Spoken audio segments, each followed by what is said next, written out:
जय Hind. Smart आईको platform पे आपका स्वागत है। आज हम लोग वीकली करंट अफेयर्स 3 दिसंबर 2023 से 9 दिसंबर 2023 के बारे में चर्चा करेंगे। आइए स्टार्ट किया जाए।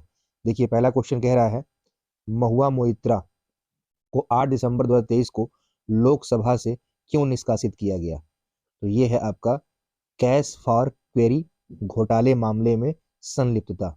ठीक है, एक्सप्लेनेशन देखिए। कैश फॉर क्वेरी घोटाले मामले में संलिप्तता। लोकसभा सदस्य महुआ मोइत्रा को कैश फॉर क्वेरी घोटाले के आरोप में 8 दिसंबर 2023 को निष्कासित कर दिया गया था। तो क्वेश्चन नंबर पहले देख लीजिए, महुआ मोइत्रा को 8 दिसंबर 2023 को लोकसभा से क्यों निष्कासित किया गया? तो answer B, cash for query घोटाले मामले में संलिप्तता के कारण। आइए नेक्स्ट क्वेश्चन देखा जाए। कह रहा है, भारतीय कला, वास्तुकला और डिजाइन द्विवार्षिक मतलब IAADB 2023 कहाँ आयोजित किया जा रहा है? तो ये आपका लाल किला में। ठीक है, अब एक्सप्लेनेशन देख लीजिए। प्रधानमंत्री नरेंद्र मोदी ने लाल किले में भारतीय कला, वास्तुकला और डिजाइन द्विवार्षिक IAADB 2023 का उद्घाटन किया। IAADB 9 से 15 दिसंबर 2023 तक लाल किला, नई दिल्ली में निर्धारित है। तो क्वेश्चन क्या है कि भारतीय कला, वास्तुकला और डिजाइन द्विवार्षिक 2023 कहाँ आयोजित किया जा रहा है? तो आप बताएंगे नई दिल्ली, लाल किला में। नेक्स्ट क्वेश्चन देखिए, दिसंबर 2023 में मौद्रिक नीति समिति की बैठक के दौरान गवर्नर शक्तिकांत दास ने UPI लेन देन के संबंध में किस प्रस्ताव की घोषणा की? तो अस्पतालों और शिक्षण संस्थानों में 5 लाख रुपए तक की बढ़ोतरी। ठीक है, गवर्नर, पहले तो यही जानिए कि अपने RBI गवर्नर कौन है? शक्तिकांत दास है। ठीक है, इन्होंने अस्पतालों और शैक्षणिक संस्थानों में UPI लेन देन की जो सीमा है वो 1 लाख से बढ़ाकर 5 लाख रुपए करने के प्रस्ताव की घोषणा की है। ठीक है, तो फिर से देख लीजिए, दिसंबर 2023 में मौद्रिक नीति समिति की बैठक के दौरान गवर्नर शक्तिकांत दास ने UPI लेन देन के संबंध में किस प्रस्ताव की घोषणा की है? तो अस्पतालों और शिक्षण संस्थानों में 5 लाख रुपए तक की बढ़ोतरी। ठीक है, जिसकी सीमा 1 लाख थी। आइए नेक्स्ट क्वेश्चन देखा जाए। भारत में प्रति वर्ष सशस्त्र सेना झंडा दिवस कब मनाया जाता है? तो ये है आपका 7 दिसंबर को। ठीक है, भारत में सशस्त्र सेना झंडा दिवस 1949 से प्रतिवर्ष 7 दिसंबर को मनाया जाता है, जिसमें सशस्त्र बलों के सैनिकों और दिग्गजों को श्रद्धांजलि दी जाती है। यह दिन सशस्त्र बलों के कर्मियों के साहस, समर्पण और व्यावसायिकता को उजागर करता है, जो देश के बाहरी और आंतरिक दोनों खतरों से बचाने में उनकी भूमिका को स्वीकार करता है। तो ध्यान रखिए कि भारत में हर साल प्रतिवर्ष सशस्त्र सेना झंडा जो दिवस है कब मनाया जाता है? तो ये है आपका 7 दिसंबर को। नेक्स्ट क्वेश्चन देखा जाए। लक्ष्मीपत सिंघानिया IIM लखनऊ राष्ट्रीय नेतृत्व पुरस्कार का मुख्य उद्देश्य क्या है? तो 45 वर्ष के आसपास के नेताओं को स्वीकार करना। ठीक है, आइए एक्सप्लेनेशन देखिए। भारत की राष्ट्रपति श्रीमती द्रौपदी मुर्मू ने 7 दिसंबर को नई दिल्ली में लक्ष्मीपत सिंघानिया IIM लखनऊ राष्ट्रीय नेतृत्व पुरस्कार प्रदान किए। लक्ष्मीपत सिंघानिया IIM लखनऊ राष्ट्रीय नेतृत्व पुरस्कार का एक वार्षिक कार्यक्रम है जो लगभग 45 वर्ष की आयु के प्रसिद्ध नेताओं का जश्न मनाता है। ठीक है, क्वेश्चन फिर से देख लीजिए। लक्ष्मीपत सिंघानिया IIM लखनऊ राष्ट्रीय नेतृत्व पुरस्कार का मुख्य उद्देश्य क्या है? तो ये आपका 45 वर्ष के आसपास के नेताओं को स्वीकार करना। ठीक है, मतलब उनके लिए जश्न मनाना। आइए नेक्स्ट क्वेश्चन देखा जाए।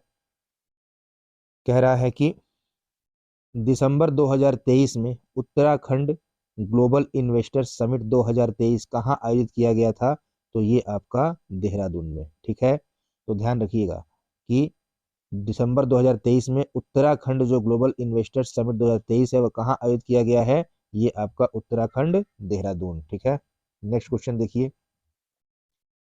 वन अनुसंधान संस्थान कहाँ स्थित है? देहरादून, उत्तराखंड। ठीक है, प्रधानमंत्री नरेंद्र मोदी ने 8 दिसंबर 2023 को देहरादून के वन अनुसंधान संस्थान में उत्तराखंड वैश्विक निवेशक शिखर सम्मेलन 2023 का उद्घाटन किया। तो वन अनुसंधान संस्थान कहाँ स्थित है? ये आपका देहरादून, उत्तराखंड। ठीक है, नेक्स्ट क्वेश्चन देखिए। दिसंबर 2023 में गुजरात की किस सांस्कृतिक वस्तु को मानवता की अमूर्त सांस्कृतिक विरासत ICH की यूनेस्को से सूची में शामिल किया गया था? ये है गरबा। गुजरात का जो गरबा है उसको यूनेस्को की अमूर्त सांस्कृतिक विरासत सूची में जोड़ा गया है। ठीक है, क्वेश्चन फिर से देख लीजिए। दिसंबर 2023 में गुजरात की किस सांस्कृतिक वस्तु को मानवता की अमूर्त सांस्कृतिक विरासत ICH की यूनेस्को सूची में शामिल किया गया था? ये है गरबा। ठीक है, आइए अगला क्वेश्चन देखिए। भारत के चीफ ऑफ डिफेंस स्टाफ कौन है? तो ये आपके जनरल अनिल चौहान है। ठीक है, chief of defence staff CDS general Anil Chauhan ने 6 दिसंबर 2023 को नई दिल्ली में संयुक्त नेतृत्व कॉन्क्लेव के पहले सत्र की अध्यक्षता की। तो जो भारत के चीफ ऑफ डिफेंस इस समय वर्तमान में कौन है? तो ये आपके जनरल अनिल चौहान है। ठीक है, आइए अगला क्वेश्चन देखा जाए। किस प्रकार की प्राकृतिक आपदा ने भारत को पापुआ न्यू गिनी को तत्काल राहत सहायता प्रदान करने के लिए प्रेरित किया? तो ज्वालामुखी का विस्फोट। ठीक है, एक्सप्लेनेशन देख लीजिए। भारत ने 20 नवंबर को हुए ज्वालामुखी विस्फोट के जवाब में पपुआ न्यू गिनी को $10 लाख की तत्काल राहत सहायता देने की घोषणा की है। तो क्वेश्चन फिर से देखिए, किस प्रकार की प्राकृतिक आपदा ने भारत को पपुआ न्यू गिनी को तत्काल राहत सहायता प्रदान करने के लिए प्रेरित किया? तो ये ज्वालामुखी का विस्फोट। ठीक है, यही प्राकृतिक आपदा हुई थी जिसके लिए भारत ने पपुआ न्यू गिनी को $10 लाख की तत्काल राहत सहायता देने की घोषणा की है। आइए नेक्स्ट क्वेश्चन देखिए। कांग्रेस पार्टी द्वारा तेलंगाना के अगले मुख्यमंत्री के रूप में किसे घोषित किया गया है? तो रेवंत रेड्डी को। ठीक है, तेलंगाना प्रदेश कांग्रेस अध्यक्ष रेवंत रेड्डी ने तेलंगाना के अगले मुख्यमंत्री की घोषणा की। ठीक है, शपथ ग्रहण समारोह गुरुवार 7 दिसंबर 2023 को LB स्टेडियम हैदराबाद में निर्धारित है। तो क्वेश्चन फिर से देख लीजिए। कांग्रेस पार्टी द्वारा तेलंगाना के अगले मुख्यमंत्री के रूप में किसे घोषित किया गया है? तो रेवंत रेड्डी को। ठीक है, आइए अगला क्वेश्चन देखिए। दिसंबर 2023 में भीषण चक्रवाती तूफान मिचोंग ने किस राज्य के तट को पार किया? तो ये आपका था आंध्र प्रदेश। 5 दिसंबर 2023 को गंभीर चक्रवाती तूफान मिचोंग ने 13:30 मतलब 1:30 बापटला के करीब दक्षिण आंध्र प्रदेश तट को पार कर दिया था। ठीक है, तो क्वेश्चन फिर से देख लीजिए। दिसंबर 2023 में भीषण चक्रवाती तूफान जो मिचोंग है इसने किस राज्य के तट को पार किया? तो ये है आपका आंध्र प्रदेश। ठीक है, आइए नेक्स्ट क्वेश्चन देखा जाए। 23 अगस्त को इसरो ने चंद्रयान से संबंधित कौन सी ऐतिहासिक उपलब्धि हासिल की? तो ये था विक्रम लैंडर का ऐतिहासिक टचडाउन। इसरो ने 23 अगस्त 2023 को विक्रम लैंडर की ऐतिहासिक लैंडिंग और दक्षिणी ध्रुव के पास चंद्रमा की सतह पर प्रज्ञान रोवर की तैनाती को पूरा किया था। ठीक है, क्वेश्चन फिर से देख लीजिए। 23 अगस्त को इसरो ने चंद्रयान से संबंधित कौन सी ऐतिहासिक उपलब्धि हासिल की? तो ये है विक्रम लैंडर का ऐतिहासिक टचडाउन। फिर नेक्स्ट क्वेश्चन देखिए। भारतीय नौसेना दिवस प्रतिवर्ष कब मनाया जाता है? तो ये है 4 दिसंबर को।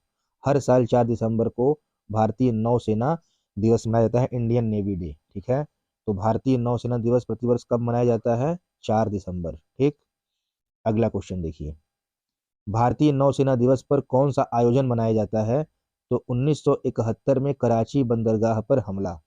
पाकिस्तान के साथ युद्ध के दौरान कराची बंदरगाह पर 1971 के हमले की याद में हर साल 4 दिसंबर को भारतीय नौसेना दिवस मनाया जाता है। ठीक है, तो याद रखिएगा भारतीय नौसेना दिवस पर कौन सा आयोजन मनाया जाता है? तो 1971 में कराची बंदरगाह पर जो हमला हुआ था इसी के उपलक्ष्य में आयोजन मनाया जाता है। ठीक है, आइए नेक्स्ट क्वेश्चन देखा जाए। 1971 के युद्ध के दौरान किस ऑपरेशन ने पाकिस्तानी नौसेना के पश्चिमी बेड़े को पंगु बना दिया था? तो ये है आपका ऑपरेशन ट्राइडेंट। Operation Trident. ठीक है, एक्सप्लेनेशन देख लीजिए। भारतीय नौसेना ने 1971 के युद्ध में भारत की जीत सुनिश्चित करने में महत्वपूर्ण भूमिका निभाई, विशेष रूप से ऑपरेशन ट्राइडेंट के माध्यम से, जिसने पाकिस्तानी नौसेना के पश्चिमी बेड़े को काफी नुकसान पहुंचाया। तो क्वेश्चन फिर से देख लीजिए कि 1971 के युद्ध के दौरान किस ऑपरेशन ने पाकिस्तानी नौसेना के पश्चिमी बेड़े को पंगु बना दिया था? तो ये है ऑपरेशन ट्राइडेंट ने। ठीक है, क्वेश्चन अगला। 2023 में प्रधानमंत्री नरेंद्र मोदी ने नौसेना दिवस कार्यक्रम में कहां भाग लिया? तो महाराष्ट्र में सिंधुदुर्ग। प्रधानमंत्री नरेंद्र मोदी ने इस साल महाराष्ट्र के सिंधुदुर्ग में नौसेना दिवस कार्यक्रम में हिस्सा लिया। ठीक है, तो 2023 में प्रधानमंत्री नरेंद्र मोदी ने नौसेना दिवस कार्यक्रम में कहां भाग लिया है भाई? तो महाराष्ट्र के सिंधुदुर्ग में। ठीक है, अगला क्वेश्चन देखिए, महाराष्ट्र तट पर कौन सा ऐतिहासिक किला नौसेना दिवस समारोह 2023 की मेजबानी करता है? तो सिंधुदुर्ग किला। ठीक है, हर तरह से क्वेश्चन पूछेगा तो तैयार रहिएगा। नौसेना दिवस समारोह ऐतिहासिक सिंधुदुर्ग किले में मनाया गया, जिसका निर्माण 17वीं शताब्दी में मराठा शासक छत्रपति शिवाजी महाराज ने कराया था। ठीक है, तो ध्यान रखिएगा, महाराष्ट्र तट पर कौन सा ऐतिहासिक किला नौसेना दिवस समारोह 2023 की मेजबानी करता है? तो ये है आपका सिंधुदुर्ग किला जो है, यही वो ऐतिहासिक किला है जो नौसेना दिवस समारोह 2023 की मेजबानी करता है। ठीक है, अगला क्वेश्चन देखिए, 17वीं शताब्दी में सिंधुदुर्ग किले का निर्माण किसने करवाया था? तो ये है आपका छत्रपति शिवाजी महाराज ने। ठीक है, 17वीं शताब्दी में सिंधुदुर्ग किले का निर्माण मराठा शासक छत्रपति शिवाजी महाराज ने कराया था। ठीक, अगला क्वेश्चन देखिए, मिजोरम का नया मुख्यमंत्री कौन बनने वाला है? तो ये है लालदू होमा। ठीक है, 73 वर्षीय पूर्व आईपीएस अधिकारी लालदू होमा मिजोरम के नए मुख्यमंत्री बनने जा रहे हैं। ठीक है, क्वेश्चन को ध्यान से पढ़ लीजिए, मिजोरम का नया मुख्यमंत्री कौन बनने वाला है? तो ये हैं आपके लालदू होमा। ठीक है, ध्यान रखिएगा। अगला क्वेश्चन देखिए, विश्व का पहला पोर्टेबल अस्पताल आरोग्य मैत्री एडक्यूब का अनावरण 2 दिसंबर 2023 को किस शहर में किया गया? गुरुग्राम, जो कि हरियाणा में है। ठीक है, देखिए, दुनिया का पहला पोर्टेबल अस्पताल आरोग्य मैत्री एंड क्यूब का अनावरण 2 दिसंबर 2023 को गुरुग्राम में किया गया। प्रोजेक्ट भीष्म के तहत स्वदेशी रूप से डिजाइन किया गया मॉड्यूलर आघात प्रबंधन और सहायता प्रणाली 72 अलग करने योग्य मिनी क्यूब से बना है।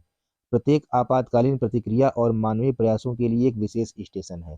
तो ध्यान रखिएगा कि विश्व का जो पहला पोर्टेबल अस्पताल है उसका नाम है आरोग्य मैत्री एंड क्यूब। इसका अनावरण 2 दिसंबर 2023 को किस शहर में किया गया है? तो गुरुग्राम में। ठीक है, अगला क्वेश्चन देखा जाए, मध्य प्रदेश विधानसभा चुनाव ने किस राजनीतिक दल, जो मध्य प्रदेश विधानसभा चुनाव हुआ उसमें किस राजनीतिक दल ने स्पष्ट बहुमत हासिल किया? तो ये है भाजपा। ठीक है, बीजेपी ने 230 में से 163 सीटें जीतकर स्पष्ट बहुमत हासिल कर लिया है। तो मध्य प्रदेश के विधानसभा चुनाव में किस राजनीतिक दल ने स्पष्ट बहुमत हासिल किया? वो है भाजपा। अगला क्वेश्चन, तेलंगाना में किस पार्टी ने विधानसभा चुनाव जीता? तो अभी आप देखें, कांग्रेस ने 119 में से 64 सीटों के साथ पूर्ण बहुमत की ओर अपना अग्रसर है ये। ठीक है, तो तेलंगाना में किस पार्टी ने विधानसभा चुनाव जीता है? ये है कांग्रेस। तो ये थे हमारे आज के जो वीकली करंट अफेयर थे 3 दिसंबर से 9 दिसंबर, वो क्वेश्चन थे। इसको आप लोग मन लगा के पढ़िए, वीडियो को लाइक करिएगा, कमेंट करिएगा और अपने जितने भी दोस्त होंगे उनको शेयर करिएगा। फिर हम अगले हफ्ते मिलते हैं वीकली करंट अफेयर के साथ। ठीक है, थैंक यू सो मच, धन्यवाद।